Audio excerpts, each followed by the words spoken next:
feeding street cat. Early morning, every day? Morning, after. Ah, okay.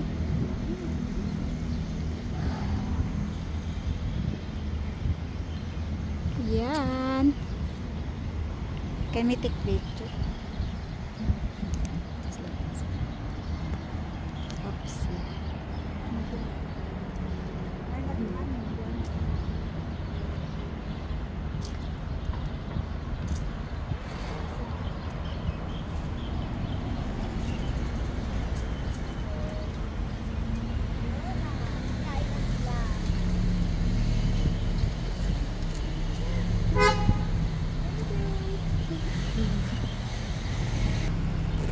Ang lulusog na nila yung mga pusa, yung may anak itong isa eh.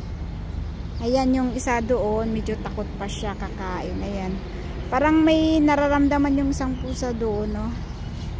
Lumalayo siya. Kailangan bigyan ng gamot kaya takot siyang kumain. Thank you very much for watching.